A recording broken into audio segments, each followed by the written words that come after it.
2월 11일 오늘 맥주인 성경읽기 창세기 44장, 욥기 10장, 마가복음 14장, 로마서 14장입니다. 오늘 새벽은 창세기 43장, 44장, 45장 말씀 함께 보고 우리 기도하겠습니다. 43장부터 45장 이 부분은 야곱의 아들들이 양식을 구하려고 애굽으로 두 번째로 내려가는 그런 내용입니다. 자, 보시면 43장 1절에 그 땅에 가나안 땅에 기근이 심해요. 지금 전 지역에 기근이 대기근이 들은 거예요. 가나안, 애굽 다 기근이 굉장히 심했어. 애굽은 웬만하면 괜찮거든. 나일강이 있어가지고 가뭄이 웬만큼 들어도 나일강 덕분에 농사하고 살 수 있는데 애굽도 이제 농사를 못할 정도로 그렇게 기근이 심해요. 가나안은 더 심하죠. 자, 가나안 땅에 기근이 굉장히 심해요. 그래서 곡식을 다 먹었어요. 첫 번째 그때 애굽에 가서 사왔잖아요. 사왔는데 다 먹었어요. 그러니까 또 가야죠. 그래서 그 아버지가 그들에게 이르되 다시 가서 애굽에 가서 우리를 위해서 양식을 조금 사오라. 그렇게 얘기를 합니다. 그랬더니 그 아들들 중에 네 번째가 유다잖아요. 유다가 얘기를 합니다. 이르되 그 사람이, 애굽의 총리인 그 사람이 우리에게 엄히 경고했다. 너희 아우가, 마지막 그 아우 베냐민이 함께 오지 않으면 너희들이 내 얼굴을 보지 못할 것이다. 너희는 간첩들이다. 그랬더니, 그러니까 간첩이 아니라는 것을 증명하려면은 너희 말하던 대로 막내 아우를 데리고 와라. 그러면 내가 너희가 간첩이 아니고 진실한 자들임을 내가 알고 너희와 곡물 거래를 하겠다. 그렇게 얘기를 한 거죠. 그렇게 얘기를 했잖아요, 요셉이. 그러니까 막내를 안 데려가면은 못 갑니다. 그렇게 얘기를 합니다. 그 얘기를 이미 이제 처음 갔다 왔을 때 얘기를 했었죠. 애굽의 총리가 그렇게 얘기를 하더라. 왜 막내가 있다는 얘기를 해가지고 그냥 또 그렇게 하냐. 안 된다. 절대로 안 된다. 그랬거든요. 근데 곡식이 다 떨어지니까 어떻게 해? 또 가야지요. 근데 그 얘기를 유다가 하는 거 아니에요. 참 곤란해, 그죠? 이 기근으로 이러다 굶어 죽겠는데 이 막내를 보내야 이 곡식을 거래를 하겠다고 하니 이거 갔다가 또 위험한 일 당하면 어떡해. 지금 이미 둘째 베냐민도 억류되어 있는데 요셉도 11번째 가서 죽었다고 생각하고 있잖아요. 근데 또 막내까지 데리고 오라고 하니 이건 너무 괴로운 거예요. 이러다가 막내까지 잘못되면 어떡하느냐고. 보낼 수도 없고 안 보내자니 곡식 거래를 더 이상 못하겠고. 그래서 결국 보낼 수밖에 없죠. 어떡하겠어. 안 그러면 다 굶어 죽을 판인데. 보낼 수밖에 없어요. 참 너무 괴로워요. 보내자니 베냐민이 걱정되고 안 보내자니 굶어 죽겠고 어쩌다가 왜 괜히 막내 얘기를 해가지고 또 가야 되고 너무 이제 원망스럽고 괴로운 거예요, 야곱은. 근데 이 일이 결국은 이것 때문에 죽은 줄로 알았던 요셉이 애굽 총리인 것을 알게 되겠죠. 그죠? 알게도 되고 또 애굽에서 평안한 노후가 준비될 일이에요. 결국은 그렇게 될 일이고 더 나아가서 보면 하나님께서 아브라함의 자손을 하늘의 별처럼 많게 하시려고 지금 계획을 하고 지금 일을 지금 하시는 거잖아요. 이 좋은 일이에요. 굉장히 좋은 일이 기다리고 있는데 근데 지금은 그 좋은 일이 곧 될 텐데 그 좋은 일이 굉장히 근심스럽고 불안하고 두려운 모습으로 다가오고 있는 거예요. 그 좋은 일이 아주 두려운 모습으로 다가오고 있다니까. 이런 일이 많다 하는 거죠. 우리 인생에. 하나님께서 우리 인생을 인도해 가실 때 굉장히 좋은 일을 그 다음에 훨씬 더 좋은 일을 준비하고 계시는데 그 좋은 일이 이렇게 근심스러운 모습으로 두려운 모습으로 다가오기도 한다는 거예요. 그래서 우리가 하나님을 믿어야 돼요. 우리 인생을 인도하신 하나님을 믿어야 된다니까. 그러니까 우리가 두려운 일, 근심스러운 일, 왜 이런 일이 생겨가지고 이렇게 고통스러운가? 라는 그런 일이 다가올지라도 여러분 하나님을 믿고 하나님의 선하신 뜻을 믿고 하나님의 선하신 계획을 믿고 하나님의 능력을 믿고 지금은 힘들지만 잘 버텨내자. 믿음으로. 그러면 하나님께서 좋은 일을 준비하고 계실 것이다. 그럼 믿음을 가지고 하나님을 잘 따르는 여러분 되시길 바랍니다. 그게 믿음이에요. 하나님을 믿는 거예요. 하나님의 전능하심과 선하심과 그 약속의 성취와 이 성경에 기록한 모든 약속이 결국 다 성취될 거란 말이에요. 그 일을 위해서 지금 이런 일을 해 가시는 중이란 말이에요. 하나님을 믿고 좀 기대를 해 보시길 바랍니다. 그 잘 견뎌내야 되는 거죠. 욥도 마찬가지고 잘 견뎌내야 되는 거예요. 선하신 뜻이 있다니까. 어쨌든 지금 야곱은 뭐 굶어 죽을 수도 없고 어쩔 수 없이 이제 베냐민을 보낼 수밖에 없다. 그렇게 결단을 합니다. 그러면 어쩔 수 없다. 내가 보내겠다. 뭐 잃게 되면 잃을 것이다. 하나님께 맡기겠다는 거죠. 그거는 각오를 하고 이제 결국은 결단을 하죠. 우리가 이제 보통은 늘 이제 우리가 붙들고 있는 게 있잖아요. 이건 내가 양보할 수 없어. 이건 절대로 안 돼. 붙들고 있는 게 있는데 한계 상황이 되면 어쩔 수 없이 할 수밖에 없는 거예요. 해야지 뭐 어떡하겠어. 그러나 오히려 그렇게 결단하고 하나님께 맡기고 결단하고 나설 때 오히려 하나님께 준비하신 살 길이 그때서야 보이기 시작해요. 그때 보인다는 거예요. 어쩔 수 없죠. 결단하면 하나님 믿고 나아가면 홍해바다 앞에서 난감하잖아요. 출애굽하는 이스라엘 앞에는 바다, 뒤에는 애국 군대인데 하나님 말씀을 따라 믿고 기도하고 나가니까 바다가 갈라지잖아요. 길이 생겨요. 살 길이 생긴다. 그 길은 사실 노예 생활을 끝내고 약속의 땅으로 가는 길이잖아요. 그런 일이 있다니까. 지금 여기도 오히려 이제 거꾸로 애굽으로 내려가는 길이 지금 살 길이죠. 여기서는. 결단하면 길이 열린다. 자, 그래서 이제 선물도 준비하고요 해서 이제 애굽으로 형제들이 또 가요. 43장 26절. 요셉이 이제 그 애굽으로 갔더니 딱 보니까 왔잖아요, 형들이. 그래서 요셉이 자기 집으로 가서 같이 식사하자고 그렇게 얘기를 해요. 자기 집으로, 총리 집으로 식사 초대를 한 거예요. 이건 굉장히 이례적인 일이에요. 아니, 양식 거래한 사람도 팔면 되지. 뭐 총리가 자기 집으로 식사하자고 불러요. 이건 굉장히 특별한 일이죠. 양식 사러 갔다가 갑자기 그 강대국 총리 집에 식사 초대를 받은 거 아니에요. 근데 그게 기분이 좋겠어요? 나쁘겠어요? 이건 굉장히 이상한 일이에요. 두려운 일이라고. 야, 이거 지난번에 우리가 양식 사서 돌아갈 때 보니까 우리 자료에 보면 우리 돈이 다 들어있었잖아요. 돈 훔쳐간 걸 오해할 수 있어요. 야, 이것 때문에 우리가 지금 붙잡히는 거 아닌가? 붙잡혀서 노예가 되는 거 아닌가? 굉장히 두려워합니다. 근데 걱정을 하면서 어쨌든 그래도 가라고 하니까 총리 집에 갈 수밖에 없죠. 가요. 먼저 가서 기다리고 있습니다. 26절에 요셉 총리가 이제 집으로, 자기 집으로 돌아왔어. 형들은 다 이제 기다리고 있죠. 자, 그들이 집으로 들어가서 예물을 그에게 드리고 땅에 엎드려 절하니. 그 준비한 예물 있잖아요. 아주 애굽에서는 귀하고 가나안 땅에 구할 수 있는 거 있잖아요. 선물을 많이 이제 준비해서 드리고, 그리고 전부 땅에 엎드려 절을 합니다. 당연하죠. 총리 대신인데 절을 해야죠. 그래서 27절에 요셉이 이르되 너희 아버지인 그 노인이 안녕하시냐? 아직도 생존해 계시느냐? 지금 벌써 지난번에 왔다가 돌아간 지 꽤 여러 달 지났을 거는 지금 그 가나안 땅 그 남부 지역에서 애굽까지 그 가는데 한 열흘 정도 걸리는 거리예요. 10일 정도 걸리는데 그 왕복 20일 그래 걸리잖아요. 그리고 이제 벌써 양식 거 다 먹고 기간이 꽤 걸렸을 거라. 여러 달 후에 이제 온 거 아니에요. 그 사이에 그 아버지가 아직 살아계시는지 궁금한 거예요, 요셉이. 그래서 모른 척하고 그 노인이 살아계시냐.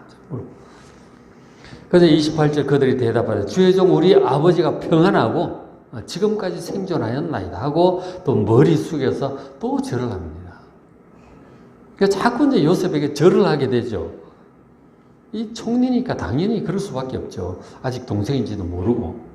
이것이 요셉의 이거 꿈대로 지금 되고 있잖아요. 그죠? 하나님께 주신 꿈대로 형들이 자꾸 요셉에게 절을 하게 돼요. 하나님께서 주신 그 꿈, 하나님의 말씀, 약속, 그 반드시 그대로 되는 거예요. 이렇게 보여주고 있죠. 자, 그리고 이제 식사를 잘하고, 그 다음날 아침이 되었어요. 아침이 되어가지고, 이제 그 하루 잔 거죠, 거기서. 그리고 이제 양식 다 받아가지고, 이제 떠나게 되는데, 44장 넘어가 44장 1절에 요셉이 그의 집 청지기에게 명령을 해요. 양식을 각자의 자루에 운반할 수 있을 만큼 가득히 채워주고 이제 들고 가야죠. 각자의 돈을 그 자리에 또 넣어줘라는 거죠. 돈을 다시 넣어주고, 그 다음에 또 내 잔, 곧 은잔을, 아주 귀한 은잔이 있어요. 보물이죠. 그거를 그 청년, 그러니까 마지막 아우인 베냐민 그 자루에 집어넣어라. 하고 또 그 양식할 돈도 그 함께 집어넣어라. 그 명령대로 자루를 다 꾸려서 묶어요. 그래서 형제들에게 다 줍니다. 베냐민도 자기 자루를 받았죠. 근데 그 자루 안에 요셉의 은잔이 들어있어요. 아주 귀한 은잔이 들어가 있는 거예요. 이게 이제 왜 그렇게 했느냐면, 요셉이 지금 형들에게 자신의 정체를 드러낼 수 있을지 형들의 마음을 지금 확인할 필요가 있어서 그런 거예요. 과연 이 형들이 제대로 회개하고 진실한 마음인가? 그 형들의 자기를 팔아버린 마음도 그렇고 그들의 마음을 확인할 필요가 있어서 지금 일을 꾸미는 거예요. 그리고 또 아버지 야곱과의 관계를 고려해서 이 막내 베냐민의 그 자루에 귀한 은잔을 넣은 거예요. 그러니까 결국은 나중에 이 베냐민이 요셉의 은잔을 훔친 것으로 일을 꾸미는 거예요. 요셉이. 그래서 결국은 이제 먼저 떠나보내고 얼마 후에 이제 부하들을 보내요. 너희들이 우리 주인의 은잔을 훔쳤다. 뒤져보자. 이렇게 된 거죠. 그 형제들이 얘기를, 우린 그렇지 않습니다. 아무것도 훔치지 않았습니다. 다 보십시오. 다 끌어보시고, 혹시 은잔이 발견되면 그 사람은 당신들의 노예가 돼도 좋습니다. 자신이 있죠. 아무도 베냐민도 안 했다고 하니까 형제들 다 물어봤겠죠. 우리도 안 훔쳤다. 전부 그러잖아요. 그래가지고 자루를 풀어보니까 돈이 막 다 들어있잖아요. 그럼 나중에 베냐민 보니까 그 돈에다가 은잔까지 막 다 들어있어요. 봐라, 너희들이 이렇게 우리 주인의 은혜를 이렇게 도둑질로 배은망덕하냐. 이랬더니 이거 형제들이 난리 난 거죠. 참, 이 일을 어찌 해야 되겠어요, 그 형제들이. 꼼짝없이 도둑이 다 돼버린 거죠. 그래서 유다가 얘기를 합니다. 44장 16절. 유다가 말하되 우리가 내줄게 무슨 말을 하고 할 말이 없다. 할 말이 없어. 하나님이 종들의 죄악을 찾아내셨으니 우리와 그리고 이 잔이 발견된 자가 다 내 주의 노예가 되겠나이다. 어쩔 수 없죠. 자기들 훔치지 않은데 들어있는 걸 어떻게 하겠어. 이유를 모르겠지만 일이 그렇게 되었으니. 저기 이제 그런 얘기를 하죠. 하나님이 종들의 죄악을 찾아내셨으니 그런 얘기를 하죠. 이 얘기 속에 물론 이제 돈이 꼼짝없이 자기들은 지금 훔치지 않았는데 들어있으니 할 수 없어. 꼼짝없어요. 현행범이 된 거죠. 그렇게 되어서 어쩔 수 없이 끌려가는데 그러면서 하는 말이 하나님이 종들의 죄악을 찾아내셨다. 그런 얘기를 해요. 이게 이제 결국 뭐냐면 이 유다의 마음속에 형제들도 마찬가지죠. 유다의 마음속에 과거에 자기들이 요셉을 팔고 막 이렇게 했던 이 죄악 때문이라고 하는 게 지금 나오고 있는 거죠. 말 속에. 하나님이 우리를 벌하시는 것이다. 결국은 일이 이렇게 되는구나. 우리가 요셉 팔더니 하나님께서 우리를 벌하시는구나 하는 그런 마음이 이렇게 은연중에 표현이 되고 있는 것이죠. 할 수 없죠. 노예가 되는 거죠. 그렇게 얘기를 해요. 그렇게 했더니 요셉이 그렇게 얘기를 하는 거예요. 요셉이 이르되 아니다. 잔이 그 손에서 발견된 자, 그 베냐민만 내 종이 되고 다 내가 너희들 노예로 붙잡지는 않겠다. 돈이 들어있긴 했지만 붙잡지 않겠다. 그러나 이 잔이 발견된 이 베냐민만 내가 종으로 삼겠다. 너희들은 돌아가도 좋다. 어떻게 보면 은혜를 베푸는 것 같잖아요. 너희들도 훔쳤지만 너희들은 용서하고 이 은잔을 훔친 얘만 내가 내 종으로 삼겠다. 그렇게 얘기를 한 거죠. 그게 이제 이렇게 되면 이제 어떻게 되느냐면 이것이 형들에게 유혹이 될 수도 있어요. 그러니까 베냐민만 포기하면 자기들은 무사히 돌아갈 수 있는 거예요. 그렇잖아요. 안타깝지만 베냐민만 포기하면 자기들은 석방이라니까. 그럼 뭐 어쩔 수 없지 하고 이렇게 모른 척 갈 수도 있죠. 그거를 그들 형들의 반응을 지금 요셉이 보려고 하는 거예요. 형들의 마음을 지금 보려고 하는 거죠. 그러니까 형들이 자기들 살자고 이 막내 베냐민을 포기하고 그렇게 돌아갈 것인가, 이기적으로. 그러면은 그 아버지가 또 굉장히 슬퍼하시겠죠. 막내가 또 붙잡혔다는 소식을 듣고 얼마나 그 아버지 야곱이 고통스러우겠어요. 아마 그것 때문에 돌아가실지도 몰라. 근데 그런 것을 뻔히 알면서도 자기들만 살자고 형들이 그냥 갈 것인가? 아니면 이 요셉을 팔아버린 죄를 진심으로 뉘우치고 그 말대로 하나님이 우리 종들을 죄를 발견하셨다는 그 말대로 정말 진심으로 뉘우치고 그리고 동생 베냐민을 버리지 않고 포기하지 않을 것인가? 과연 이 형들이 어떻게 나올 것인가? 정말 여전히 이기적이고 악한 마음으로 자기 팔듯이 동생도 그냥 포기하고 자기들 살자고 그냥 갈 건가? 이제 그걸 보려고 하는 거예요. 형들이 진짜로 회개하고 진실한 마음으로 있는지 그걸 지금 보려고 하는 거죠. 근데 그렇게 형들이 두고 간다고 할지라도 아버지 또 야곱이 또 베냐민 두고 왔다고 또 돌아가실지도 그런 거를 생각하면, 그리고 양식이 또 떨어지면 또 와야 되잖아. 그런 것까지 형들이 함부로 하지 못할 거라는 것도 이제 알고, 이제 뭐랄까, 이제 그들의 마음을 확인하고 진짜로 회개하고 있는지 이제 보려고 하는 것이죠. 과연 형들이 어떤 반응을 보일까요? 어떤 결정을 할까요? 자, 이렇게 합니다. 44장 31절에 유다가 얘기를 해요. 그러니까 형제가 있는데 그 위에 유다가 사남이거든요. 르우벤, 시몬, 레위, 그리고 유다인데 유다가 지금 형제들의 대표가 되어 있어요. 계속 그렇게 나와요. 유다와 그 형제들. 그렇게 계속 그렇게 표현이 돼요. 유다가 대표격인 그런 역할. 유다가 그 앞에 창세기 38장인가요? 유다가 형제들 떠나서 그 가나안 땅에 갔다가 또 가나안 여자와 결혼하고 애 다 죽고 그런 일이 있었잖아요. 그러면 이제 그 이후에 다시 돌아온 것 같아요. 그죠? 다시 돌아온 것 같아요.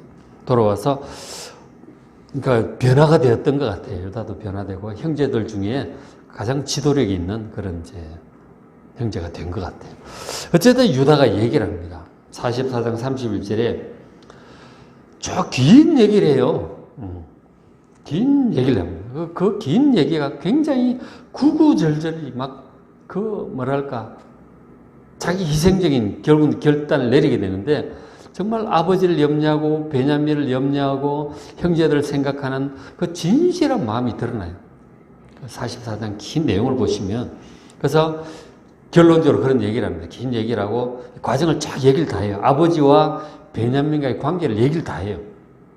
44장 31절에 결국 이제 이 아버지 야곱이 아이의 없음을 보고, 이 베냐민 없음을 보고 돌아가실 겁니다.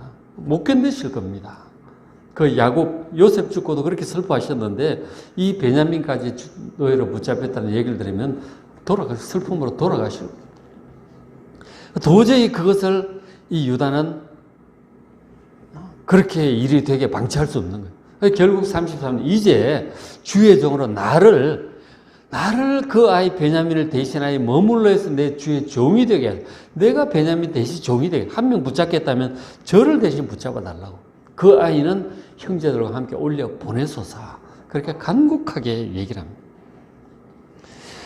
그러니까 사남인 유다가 진심으로 아버지 야곱과 동생 그 베냐민을 위하는 마음으로, 그리고 다른 형제들을 위해서 희생하는 마음으로 자기가 베냐민 대신 종으로 남겠다고 결단을 해요. 희생적인 결단을 합니다. 이게 쉬운 일이 아니죠. 요셉도 혼자 종으로 팔려갔었고, 그동안 시므온이, 두 번째 이남인 시므온이 한참 몇 달을 억류되어 있었잖아요. 그렇죠? 이 베냐민이 그렇게 될 뻔했는데 이번에 유다 자기가 노예가 되겠다는 거예요. 희생적인 결단을 한 거예요.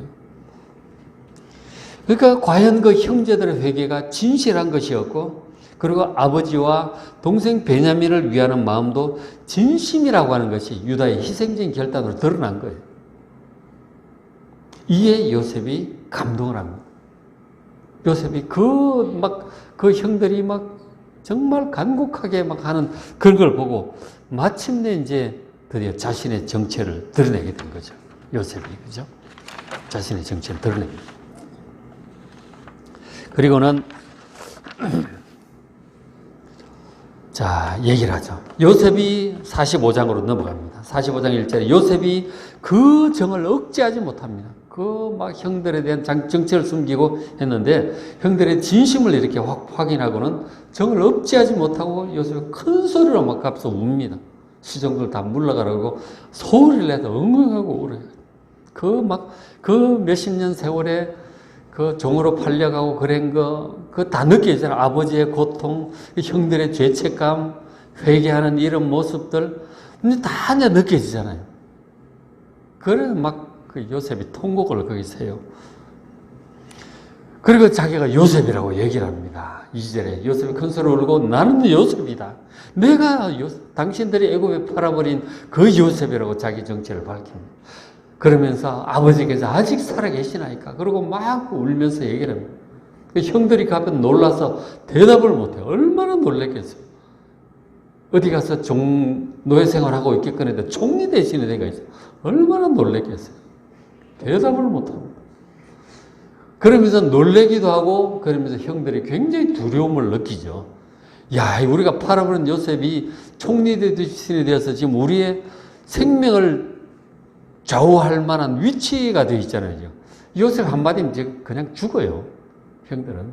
얼마나 두렵겠어요. 그 요셉이 어쨌든 이런 모든 과정을 울고 막 이런 걸 보면 자기의 진실한 그 모습을 보이잖아요. 요셉도. 그러면서 요셉이 그렇게 얘기를 해요. 형들의 두려움을 이제 알고 5절에 당신들이 나를 이곳에 팔았다고 해서 근심하지 마소서, 한탄하지 마소서 위로합니다. 그러면서 하는 말이 하나님이 생명을 구원하시려고 나를 당신들보다 먼저 이 애굽으로 보내신 겁니다. 그렇게 얘기를 하는 거예요. 요셉이 형들을 용서했다는 얘기를 하는 거죠. 그러면서 이 모든 것이 하나님의 섭리였다고 지금 얘기를 하는 거예요. 하나님의 섭리. 지금 애굽의 가뭄이 아직 2년밖에 안 됐고 5년이 더 그럴 텐데 이 우리 식구들을 살리려고 나를 보내신 거라고. 그리고 그 속에 더 나아가서 하나님께서 아브라함, 우리 할아버지 아브라함이 하신 그 약속, 아버지가 받은 약속, 우리 자손의 번성, 이것을 이루시려고 나를 보내신 거다. 그 얘기를 하는 것이죠. 그 형들을 용서하고 하나님의 그 약속, 섭리, 뜻을 붙들고 지금 다 용서하고 있는 거예요. 요셉이 얼마나 믿음이 좋아요. 그리고 넓은 마음으로 형들을 용서하는 그것을 보이죠. 그리고 형들과 보응을 하고 막 그렇게 서로 다 껴안고 울고 그렇게 합니다. 그게 이제 진심이 느껴지니까 형들도 마음을 좀 놓은 거죠. 그리고 다시 요셉아 정말 미안하다 그러고 다 얘기를 했겠죠. 그리고 이제 이렇게 다시 만나게 된 거죠.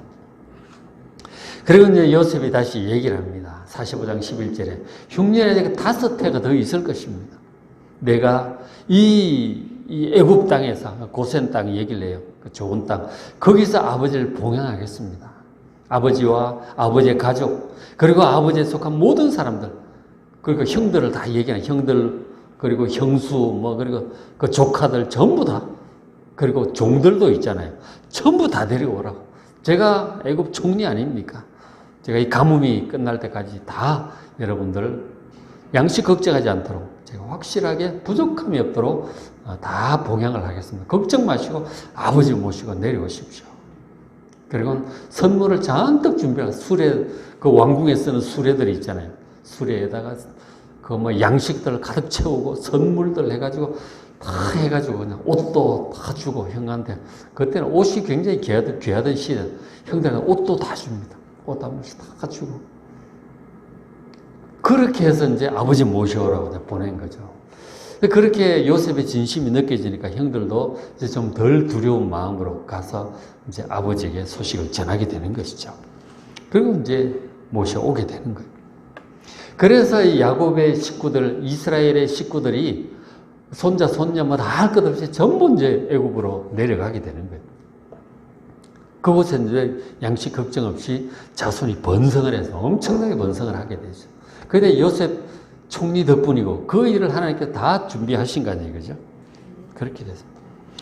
우리가 이제 이 부분 43장, 45장 이 말씀에서 우리가 기억을 해야 될 것은 형들의 그 진실한 회개, 그죠?